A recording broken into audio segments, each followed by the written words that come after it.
ఒకవైపు భారత్ పాక్ మధ్య ఉద్రిక్తతలు కొనసాగుతూ ఉండగానే ఇటు చార్ధామ్ యాత్ర ప్రారంభమైంది. కేదార్నాథ్, బద్రీనాథ్, యమునోత్రి, గంగోత్రి ఆలయ ద్వారాలు తెరుచుకున్నాయి. ఉగ్రవాద దాడి ముప్పు పొంచే ఉండడంతో కేంద్రం భారీ భద్రతా ఏర్పాట్లు చేసింది. యాత్ర సాఫీగా సాగుతుందా?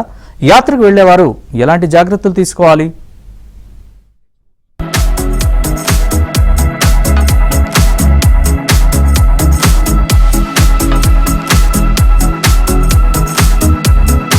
పహల్గాం దాడి తర్వాత పర్యాటక ప్రాంతాలతో పాటు ప్రముఖ యాత్రా స్థలాల్లోనూ భారత ప్రభుత్వం భద్రతను కట్టుదిట్టం చేసింది. ముఖ్యంగా చార్ధామ్ యాత్ర నేపథ్యంలో భారీగా భద్రతా దళాలను మోహరించింది. చార్ధామ్ యాత్రలో భాగంగా యమునోత్రి, గంగోత్రిల, కేదార్నాథ్, బద్రీనాథ్ ఆలయాలను తెరిచారు.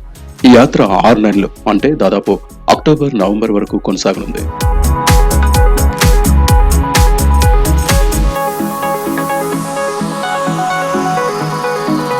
పహల్గాం ఘటన తర్వాత ఉత్తరాఖండ్ ప్రభుత్వం కేంద్ర హోంశాఖ సమన్వయంతో చార్ధామ్ యాత్ర కోసం కట్టుదిట్టమైన భద్రతా ఏర్పాట్లు చేపట్టింది. కీలక ప్రదేశాలైన యమునోత్రి, గంగోత్రి, కేదార్నాథ్, బద్రీనాథ్ ఆలయాల చుట్టూ భద్రతను పెంచారు. Central reserve police force, Indo Tibetan border police, రాష్ట్ర పోలీసులతో సహా వేలాది సిబ్బందిని మోహరించారు. ఆలయాలకు వెళ్లే మార్గాల్లో చెక్ పోస్టులు ఏర్పాటు చేశారు. ఆలయ ప్రాంగణాలు, ప్రధాన రహదారులు, రద్దీ ప్రాంతాల్లో అధిక రెజల్యూషన్ సీసీటీవీ కెమెరాలు అమర్చారు.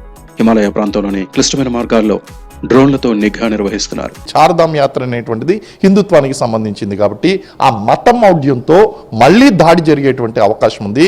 కాబట్టి దానికి ధీటుగా మన యొక్క సెక్యూరిటీ అరేంజ్మెంట్స్ ఏదైతే ఉన్నాయో దాన్ని పెంచడం, యాత్రికులకి భరోసా ఇవ్వడం అనేటువంటి జరుగుతుంది. మనం ఏదో దేశం దాడి చేస్తుందనో, ఉగ్రవాదం దాడి చేస్తుందనో, ఉగ్రవాదులు దాడి చేస్తారనో మనం చేసేటువంటి ప్రయత్నాలు మనం ఆపవలసినటువంటి ప్రయత్నం లేదు, అవసరం లేదు.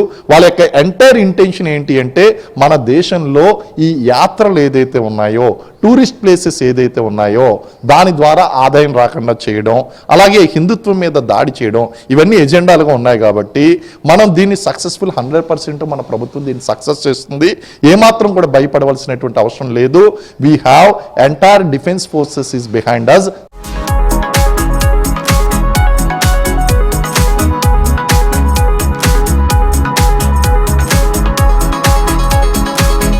ఈసారి యాత్రికుల భద్రత కోసం ఫోటోమెట్రిక్, బయోమెట్రిక్ నమోదు తప్పనిసరి చేశారు. ఆధార్ కార్డు ఆధారిత రిజిస్ట్రేషన్లు అమలు చేస్తున్నారు. ఆన్లైన్ రిజిస్ట్రేషన్ కోసం టూరిస్ట్ కేర్ उत्तराखंड ऐप అందుబాటులోకి తీసుకొచ్చారు. आज का जो महत्व है वो अखंड ज्योत का महत्व है. जब कपाट खोलते हैं तो भगवान की अखंड ज्योत जली हुई मिलती है, क्योंकि 6 महीने भगवान की ज्योत को जलाते हैं तो सर्वप्रथम अखंड ज्योत के दर्शन होते हैं. व्यवस्था में श्री बद्रीनाथ के मंदिर समिति के द्वारा, शासन प्रशासन के द्वारा, त्रिपुरी समाज के द्वारा ये व्यवस्था कर दी कि इस बार कोई भी यात्री बगैर दर्शन के नहीं जा पाएगा. सभी यात्री दर्शन के लिए दर्शन करेंगे और दर्शन करने के बाद सभी भगवान को जलाभिषेक करेंगे, सब भगवान को घी का लेपन करेंगे और यही भगवान का महत्व भी है. आज कपाटोत्सव के इस शुभ अवसर में सर्वप्रथम सभी देशवासियों को हार्दिक शुभकामनाएं देता हूं. आपका आह्वान करता हूं, आप आइए, केदारनाथ धाम में आइए. और यहां कहा जाता है कि जो इस केदार भूमि में एक बार आके भगवान शिव का दर्शन करता है उसके 300 पीढ़ियों का उद्धार हो जाता है. तो हम आपका आह्वान करते हैं, इस केदार भूमि में आइए और बाबा केदार के दर्शन करिए. जय श्री केदार. अभी तो कपट खोलने के बाद का जो दर्शन है वो ठीक है, बहुत बढ़िया है. अभी इतना गुजबम्प हो रहे, बाकी तो बोलने की बात ही नहीं करने. मैं टोटल 20 लोग हैं यहाँ दर्शन करने के लिए हम लोग आए हैं और काफी अच्छा यहाँ एक अच्छा अनुभव हो रहा है हमें दर्शन के लिए. बहुत अच्छा अभी डेवलपमेंट भी है, बहुत अच्छा व्यवस्था भी है और काफी अच्छी फैसिलिटी है, सब अच्छा है. చార్ధామ్ యాత్ర అంటే ఉత్తరాఖండ్ లో ఉండే యమునోత్రి, గంగోత్రి, కేదార్నాథ్, బద్రీనాథ్ సందర్శన. ఈ 4 క్షేత్రాలను జీవిత కాలంలో ఒక్కసారైనా దర్శించాలన్నది చాలా మంది హిందువుల కోరిక. ఈ ఏడాది ఇప్పటికే 5 లక్షల మందికి పైగా రిజిస్ట్రేషన్స్ చేయించుకున్నారు. ఈ దేవాలయాలు హిమాలయాల్లో ఉంటాయి కాబట్టి చలికాలం అంతా మంచు దుప్పటి కప్పేస్తుంది. వేసవి, వర్షాకాలాల్లోనే తెరుస్తారు. 6 నెలలే తెరిచి ఉంచుతారు.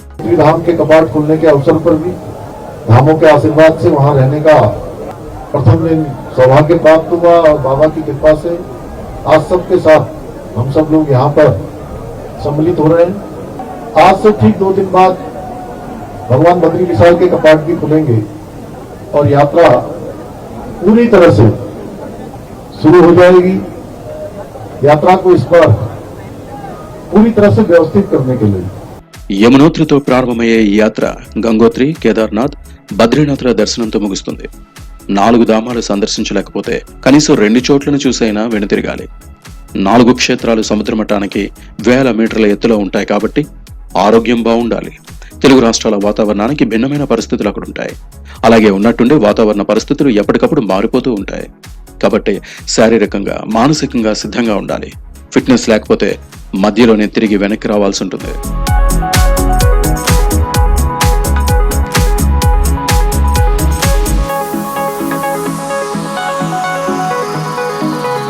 రిజిస్ట్రేషన్ తప్పనిసరి. యాత్రకు వెళ్లేవారు ఖచ్చితంగా ఐడి ప్రూఫ్ వివరాలను ఇవ్వాల్సి ఉంటుంది. ఉత్తరాఖండ్ టూరిజం వెబ్సైట్ ద్వారా రిజిస్ట్రేషన్ చేసుకోవాలి, లేదా నమ్మకమైన ట్రావెల్ ఏజెన్సీల ద్వారా టూర్ బుక్ చేసుకోవచ్చు. యాత్రలో భాగంగా కిలోమీటర్ల దూరం ఎత్తైన కొండలు, లోయల మధ్య నడవాల్సి ఉంటుంది. మధ్య మధ్యలో కొండ చర్యలు విరిగిపడొచ్చు కూడా.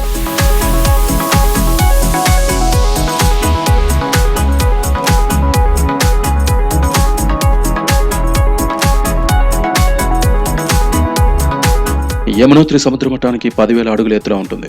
యమునా నది పుట్టిన ప్రాంతం ఇదే. గంగోత్రి కూడా ఉత్తరకాశీ జిల్లాలోనే ఉంది. సముద్ర మట్టానికి 10,200 అడుగుల ఎత్తులో ఉంటుంది. గంగా నది జన్మస్థలం ఇదే. రుద్రప్రయాగ జిల్లాలో ఉండే కేదార్నాథ్ సముద్ర మట్టానికి సుమారు 11,755 అడుగుల ఎత్తులో ఉంటుంది. ఇక్కడ మందాకిని నది ఒడ్డున ఉంది. 12 జ్యోతిర్లింగాల్లో కేదార్నాథ్ ఒకటి. ఆదిశంకరాచార్యుడు 8వ శతాబ్దంలో దీన్ని నిర్మించారు.